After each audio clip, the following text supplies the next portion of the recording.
Chang International Circuit at Buriram in Thailand, home to rounds 19 and 20 of the 2015 TCR International Series. This is the first time Thailand has hosted an international car racing series, but Buriram is an impressive facility that welcomes a total of 24 TCR cars, the largest grid of the entire season, as once again the TCR Asia Series competitors will contest the two races alongside the International Series entrants. A 2-hour testing session on the Friday gave drivers and teams their first chances to drive the circuit competitively, which meant grip levels, braking points and tactics were all on the agenda. The session was almost entirely incident-free, so all the drivers were able to try out different settings during the 2 hours and work on their setups for Saturday's qualifying and the two races on Sunday. Track is new and the asphalt is very sleepy. Good braking points, so I'm sure it will be some good races to show to the spectators. It's a very nice track, very quick, there are beautiful corners, it's very exciting, I really enjoy it. But then it has a middle sector that is very high speed with very fast corners, which demands a lot of commitment to the drivers. Mikhail Grachov was one of several drivers to set impressive early times, while others like Hugo Valente were new to TCR and still settling in. However, with just 4 more races remaining this year, the focus was now on the TCR titles. 5 men are still in with a mathematical chance of taking the driver's crown. Among them, Gianni Morbidelli driving the new Step 2 Honda Civic, and the man who set the fastest time over the 2-hour test session, Jordi Janné. I'm happy to be still in the fight for the championship, and I will push to the end. This weekend I want to stay on the podium, to stay in front of Pepe. This is the most important thing for me. My goal is to take the lead here, even if it's going to be really tough. Realistically, I don't see any opportunity, any chance to still fight for the championship. I think Gianni is still a title contender, to be honest. He's very fast. I'm sure he's going to be quick here tomorrow. And let's see what happens. The Top Run Racing Subaru made its debut at the previous meeting in Singapore, but for Buriram and Macau, the car will be in the hands of one of the most experienced touring car drivers in the world. Well, it's a big discovery weekend for me. I mean, I don't know the championship. Obviously, it's my first few laps were today in Thailand. I am discovering also the guys in the team, the track, the car, everything. So, but so far, I mean, I like what I've seen. We still have quite a bit of work to do on the car, but we have improved the car already, so it's looking good. Menu was 12th fastest in the test, impressive considering the car is still at the start of its development.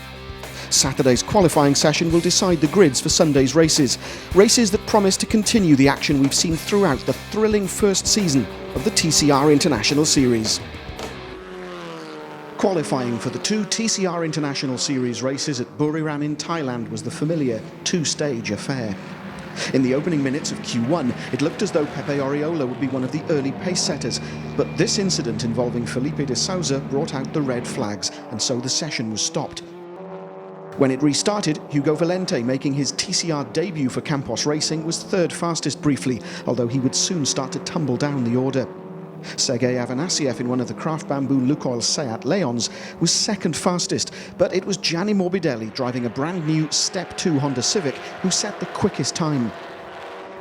With around half of Q1 remaining, Pepe Oriola was 3rd and so seemed content with his performance. And with Jordi Janné going 5th fastest, all 3 of the Lukoil cars would go forward to Q2, and so the team could relax a little. Championship leader Stefano Camini wasn't having it so easy. An injured knee and a mysterious engine problem meant he was relieved to go through to Q2, while Valente's first appearance in the TCR Opel was going well. 8th quickest meant a place in the top 12 that went through. As the clock ticked down the last few seconds of Q1, Kevin Gleeson was clearly determined to improve on his 9th fastest time, and duly did so, 2nd quickest, beaten only by Morbidelli in the new Honda. Another driver making his debut in the series was touring car legend Alain Menu, but while he improved to 16th place, it wasn't enough for the Subaru to go through to Q2.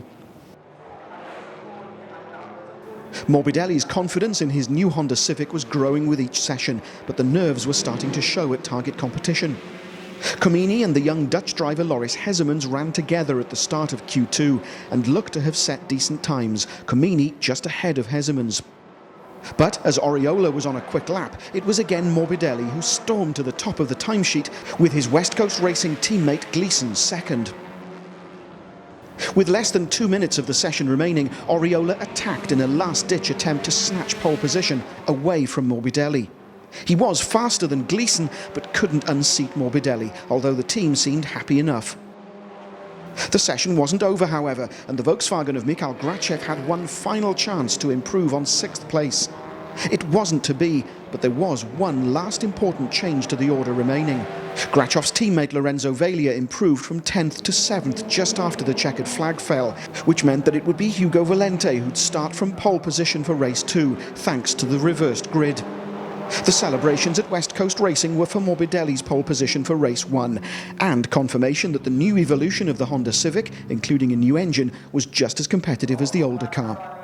This was how the results looked. Morbidelli scores 5 more championship points for that pole position, but there are no bonus points for Camini, although at least setting the 9th fastest time means he'll start race 2 from 2nd on the grid alongside Valente. This is a new car, is a new step of the Honda. This is the car that they will use in 2016, so means that is a good start where to work, and we still have some points where to improve, but seems very good. The Chang International Circuit at Buriram in Thailand bids you a very warm welcome for rounds 19 and 20 of the 2015 TCR International Series. Hello everyone, this is Mark James in what has to be one of the most scenic commentary boxes of the entire season. I look down at the grid that's already formed up for the first of this afternoon's 2 races. It's a 4.554 kilometre circuit here at Buriram, relatively new, and it's the first time that Thailand has hosted a major international car racing series. Now, this start will be absolutely crucial. Morbidelli on the right of your screen and Pepe Oriola on the left. The marshal walks across with the green flag. It's now seconds away from the start of round 19 of the 2015 TCR International Series. The marshal clears. We look for the lights to go on in sequence. There they go. We're looking at Morbidelli. The lights go out. Was there a fraction of a movement from Morbidelli? I can't be quite sure, but Morbidelli made an excellent start, but so did Jordi Genet. Genet up into 3rd place behind Oriola and ahead of Avanasiev and behind them. Holland spins. That's Holland in the middle of the track. Hugo Valente on the left of your screen. I didn't see what happened, I have to confess, because I was looking at the starts from Morbidelli, Oriola and Genet. But something happened. Hopefully we'll see a rerun of the start in a minute or two's time. Mikhail Grachev in one of the Liqui Engstler Volkswagen Golfs. I think that might have been the car that was with Valente on the grid, so possibly a collision there. We'll see in a moment. As we see, now that is Grachev who had the problem at the start. So Grachev running slowly, and I suspect heading into the pits. Yeah, I'm convinced as we look back at that start, I'm convinced that Morbidelli moved. But we look further back now, and indeed, there's 2 cars stopped. There was a collision. There was a tap to the back of Rob Holland's car from one of the TCR Asia. There is our race leader, Gianni Morbidelli, where he wanted to be, ahead of Pepe Oriola. Jordi Genet, though, great start from him, up into 3rd. So of the 5 men scrapping for the driver's title, all 5 are in the top 6 positions. It's just Avanasiev in there that's not part of that group. There is Menu once again, but Galiana's got past him. So, indeed, there's confirmation on the leaderboard. Galiana's got past Menu. Satyen Tirikul. And indeed, there in the pits is Mikhail Grachev. A drive-through penalty for Morbidelli.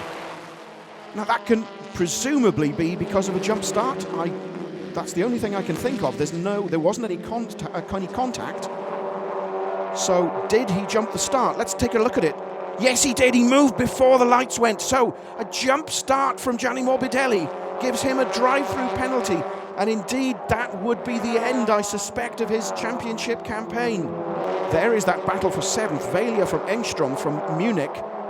From Satyen Tirikul now 10th, thanks to Morbidelli's penalty. But indeed, the 2 Liqui cars. And Vaglia having to defend from his colleague, supposedly. Thomas Engström in the Volkswagen. Engström comes back at him though.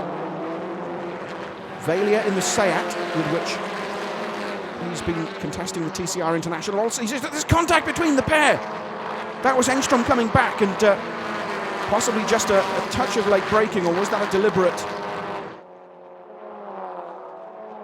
Engström, we're told, is likely to do TCR Asia with the Liqui-Moly Engström team next year. And so this is all experience for him, as René Munich takes a look up the inside, but not quite close enough.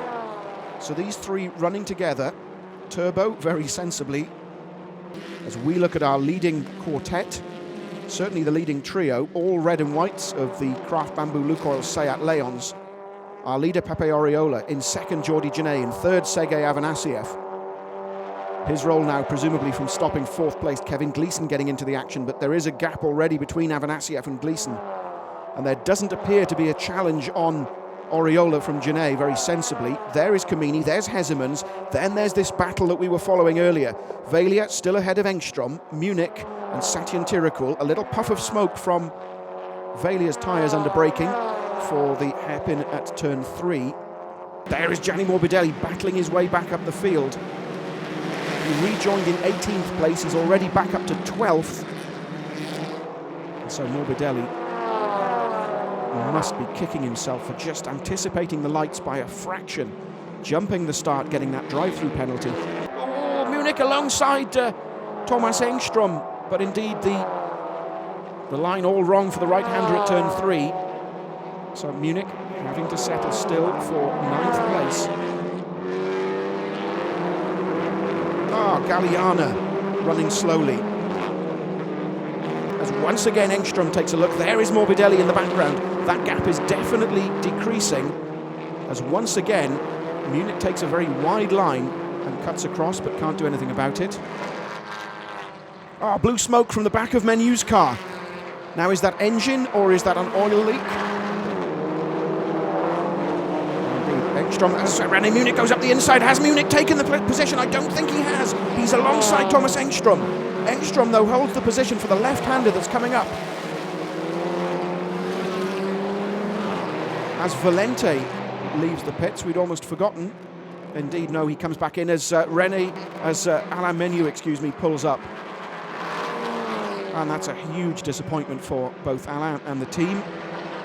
And there, as we were seeing, Menu, Gianni Morbidelli moves up back into the points. That's Turbo in the green, white and red Seat. And race leader Pepe Oriola, a 1-2-3. As things stand, just one corner remains, the right-hander at turn 12, as Pepe Oriola turns onto the start-finish straight for the final time to take the checkered flag, and flashing their lights in delight. Oriola, Genet and Avanasiev, congratulations to the Craft Bamboo Lukoil team. A lockout of the podium, the second time this season that they've done that. We confirm, though, the results of round 19 of the TCR International Series. Pepe Oriola wins ahead of Jordi Genet, Sergei Avanasiev, Kevin Gleeson, Stefano Camini and Loris Hesemans. Pepe Oriola, a great day for you. This is a great result in terms of the championship for you. Yes, absolutely. From yesterday and today, I took back the lead. So it was my main goal, but well, we have to wait now for race 2. But anyways, I'm so happy for the 1, 2, 3 of Lukoil Bamboo.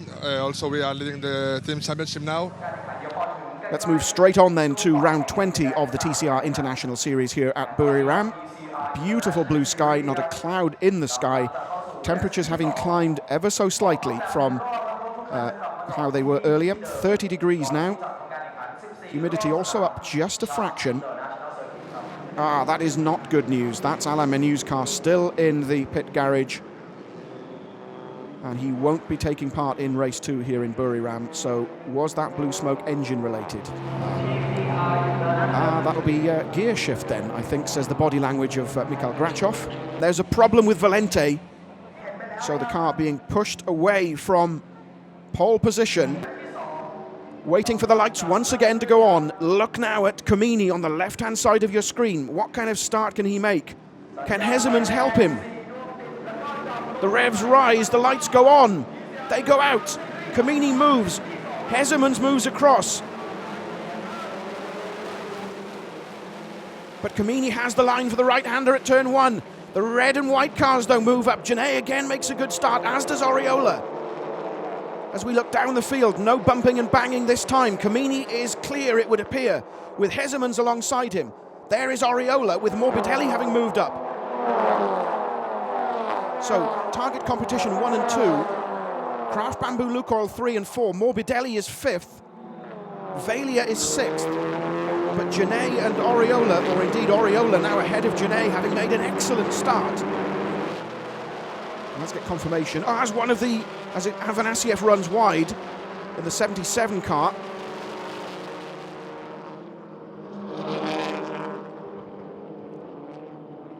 Bunching up as Afanasieff rejoins alongside Thomas Engstrom.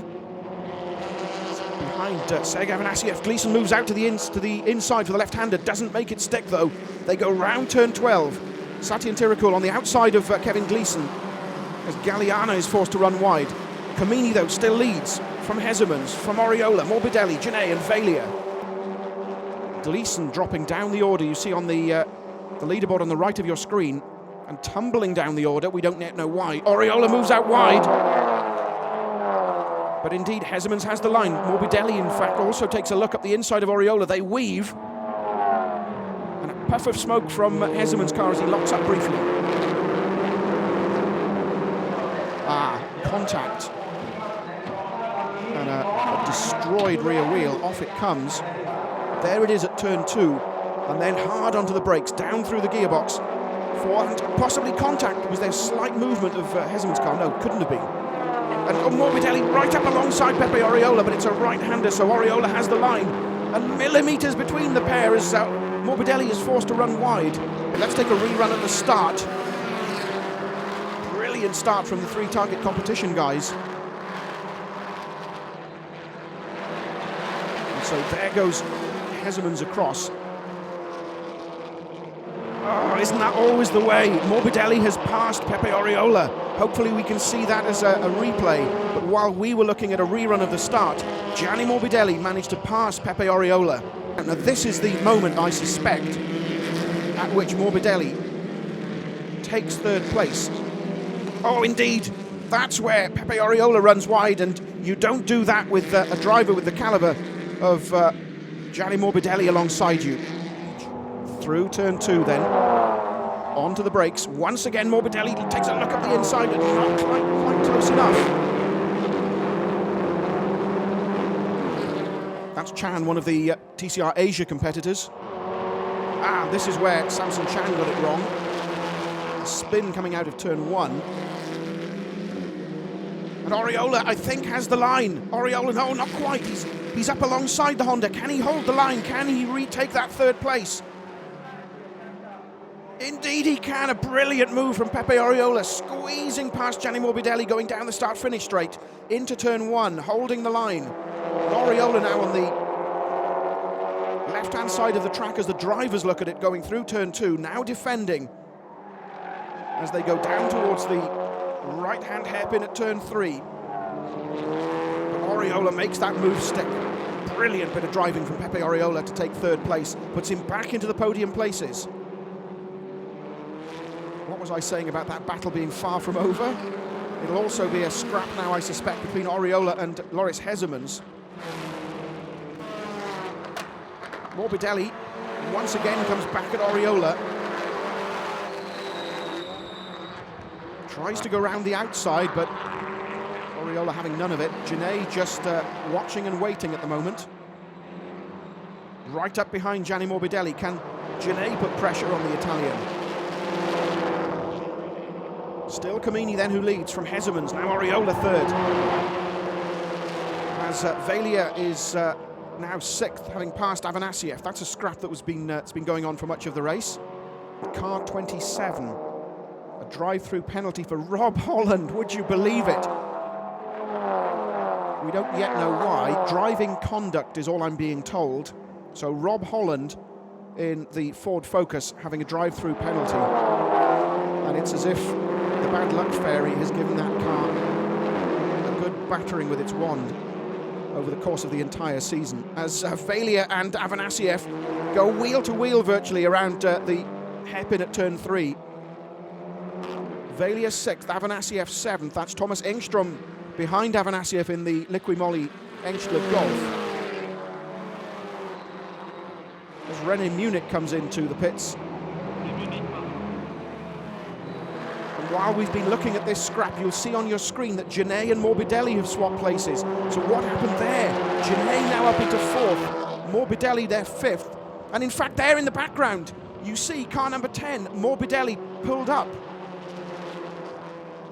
So what on earth happened there?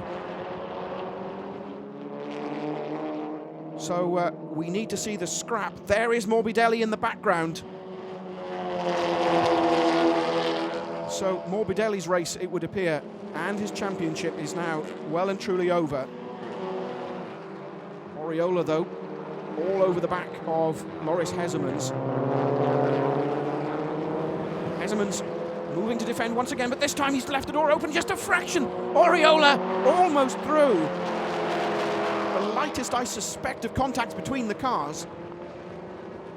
But indeed, I don't know how, because I thought Oriola was through. Hezemans, though, maintains 2nd place. Wow. So Oriola once again has a look up the inside of Hezemans' car. Hezemans, though, moves across to block. So around turn 12 once again. Let's take a look back at that. There's the door left just a fraction open. And as Oriola jinks across the track, there is, I'm sure, just the lightest brush between the cars. But Oriola's not giving up without a fight. He's all over the back of Hezemans' car. Hezemans' Seat just moving ever so slightly under braking. The Dutchman working hard to defend that 2nd place, prevent Oriola getting anywhere near Comini. This is Avanasiev and Velia, and their tussle continues. Big cut there from Velia. Oriola back with this scrap for 2nd place. Oriola weaving around as they go round in through the complex. 2 laps remaining. And Comini is opening up a huge advantage, comparatively speaking, from this extremely tight scrap for 2nd place. It will, as I was saying earlier, go right down to the wire. Oriola moves out wide. But has that allowed Jordi Genet to come back? Will Genet attack his teammate? Hezemans still safely through, as it's Genet now who moves wide.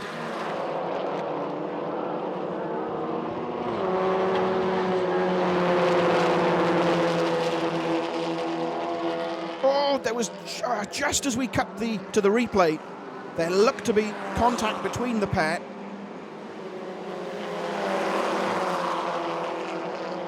It's just one of those unfortunate moments. Oomph, yes there is. Just a slight tap from Oriola. So I suspect that with only one more corner remaining, Oriola will have to settle. He does take a look, but more in hope than in reality, one suspects. They come around turn 12 for the final time for Stefano Comini to take the checkered flag. Loris Hezemans finishes 2nd, Pepe Oriola 3rd, Jordi Genet 4th. Brilliant result. The pressure cooker at target competition erupts as Stefano Comini takes the win from Loris Hezemans, Pepe Oriola 3rd, Jordi Genet 4th, then Velia, Engström, Avanasiev, Sritrai, Satyan Tirakul and Galliana.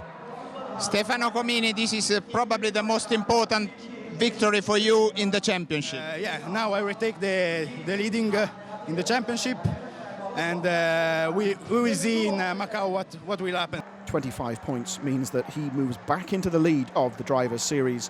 Just 2 points ahead of Pepe Oriola. Jordi Genet back in 3rd, but Morbidelli and Gleeson drop very firmly out of contention. And so it is, with 55 points available from Macau, just Comini, Oriola or Jordi Genet that can now win the TCR Drivers' Series. But we will leave you with a reminder of some of the highlights from Buriram. The action moves to Macau in just 4 weeks' time for the season conclusion. But from all of us in Buriram, from our race winners and from a very, very excited audience, thanks for your company. See you in 4 weeks. Bye-bye.